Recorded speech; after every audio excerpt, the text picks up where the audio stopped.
मंडळी नमस्कार. मला ना एक भविष्यवाणी करायची.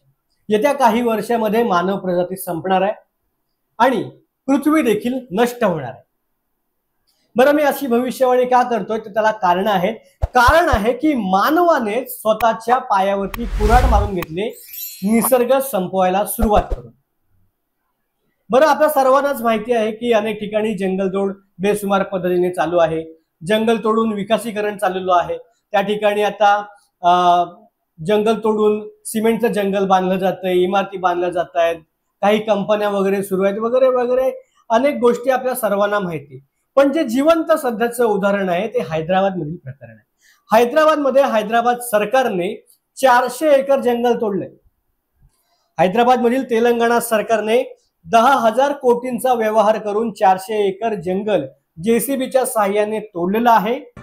ह्या जंगलामधून 734 झाडांच्या प्रजाती, 220 पक्ष्यांच्या प्रजाती, हरिण, हत्ती अशी मोठ्या प्रमाणात वनसंपदा नष्ट झालेली आहे.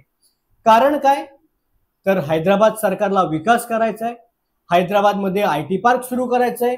हैदराबादमध्ये क्रिकेटचं स्टेडियम हैदराबाद सरकारला सुरू करायचं आहे, तेलंगणा सरकारला सुरू करायचं आहे. फक्त याच विकासाच्या हट्टामुळे हैदराबादमध्ये तेलंगणा सरकारने हैदराबादचं फुफ्फुस म्हणून ओळखलं जाणारं, हैदराबादकरांना मोठ्या प्रमाणामध्ये ऑक्सिजन देणारं आणि कार्बन डायऑक्साईड स्वतःकडे घेणारं 400 एकरचं जंगल तोडलेलं आहे. म्हणूनच मी म्हणतोय, म्हणजे मुंबईमधील आरेवारे जंगल झालेलं आहे तोडून, दिल्लीमधील जंगल तोड झालेली आहे, आता हैदराबाद आणि छोटी मोठी शहरांमध्ये गावांमध्ये जंगल तोड तर सुरूच असते. त्यामुळेच जर एवढ्या मोठ्या प्रमाणामध्ये वनसंपदा, जलसंपदा आपण नष्ट करत असू, नैसर्गिक संपदा जर आपण नष्ट करत असू, तर ह्याचे परिणाम आपल्याला भोगावे लागणार आहेत. त्यासाठी सर्वांचं अभिनंदन आहे. मानव संपणार आहे. क्या क्या बात कर रहे? म्हणजे माझं बोलणं तुम्हाला मस्करीचं जरी वाटत असलं, उपहासात्मक जरी वाटत असलं ना, तरी हे वास्तव आहे. आपल्या सर्वांनाच माहिती आहे की दिल्लीमध्ये हवा प्रदूषण किती आहे. दिल्लीकरांना स्वच्छ हवा विकत घ्यावी लागते. ऑक्सिजनचे सिलेंडर त्यांच्या पाठीवरती आहेत, ते ऑक्सिजनचे सिलेंडर घेऊन फिरतायत. मुंबई देखील आता काही लांब नाहीये. मुंबई देखील त्याच दर्जापर्यंत पोहोचली आहे. मुंबईमध्ये मोठ्या प्रमाणात वायू प्रदूषण आहे. हे प्रदूषण कसं कमी करता येईल यासाठी महाराष्ट्र सरकार आणि प्रदूषण मंडळ दिवस रात्र काम करते. आणि आता हैदराबाद, जर आपण एवढ्या मोठ्या प्रमाणामध्ये नैसर्गिक साधन संपत्ती नष्ट करत असू, तर आपण कोण आहोत? आपण मानव आहोत. आपल्याला देखील त्यांनी बनवलेलं आहे. त्यामुळे कर्म आपल्यावरती देखील कुऱ्हाडीचा घाव घालणारच आहे आणि मानव देखील नष्ट होणार आहे. बघा ना, आपण छोट्या छोट्या गोष्टींचा आता विचार करूया. बघा, जेव्हापासून विकास सुरू झाला, नैसर्गिक साधन संपत्ती आपण संपवायला लागलो, जंगलतोड करून सिमेंटचं, कॉन्क्रीट करण्याचं जंगल जेव्हापासून आपण बांधायला लागलो, तेव्हापासून उष्णतेच्या प्रमाणामध्ये वाढ झाली. तेव्हापासून आपण ग्लोबल वॉर्मिंग हा शब्द ऐकायला लागलो. ग्लोबल वॉर्मिंग बद्दल चर्चा करायला लागलो. तापमान वाढू लागलं आणि आता तर उष्णतेची लाट मोठ्या प्रमाणामध्ये येऊ लागली. उष्णतेच्या लाटेमुळे शहरामध्ये राहणाऱ्या लोकांना आता असह्य झालंय. फॅन, AC ह्याच्या खाली बसून घाम पुसत आपण अरे बाहेर काय उकाडा वाढलाय, किती उष्णता वाढले ह्याच्यावरती गप्पा मारतोय.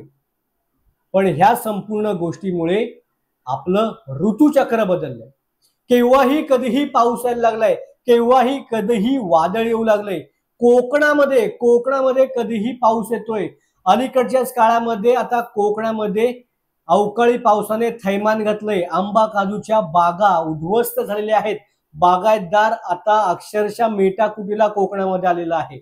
आंब्याचा आणि काजूचा सध्याचा काळ आहे. जर आंबा काजू सारखंच फळ कोकणच्या बागायतदारांकडून नष्ट झालं अवकाळी पावसामुळे, तर त्या बागायतदारांनी काय करायचं? वर्ध्यामध्ये पपईच्या बागा उद्ध्वस्त झाल्या आहेत. नाशिकमध्ये गहू, हरभरा, द्राक्ष, कांदा यांच्यासारखी पिकं नष्ट झालेली आहेत. धुळ्यामध्ये केळीच्या बागा नष्ट झालेल्या आहेत. एवढ्या मोठ्या प्रमाणामध्ये ज्याच्यावरती आपण जगतो असं धान्य अन्न जर नष्ट होत असेल, ऋतुचक्रामुळे जर आपल्याला हा फटका बसत असेल, तर आपण करायचं काय?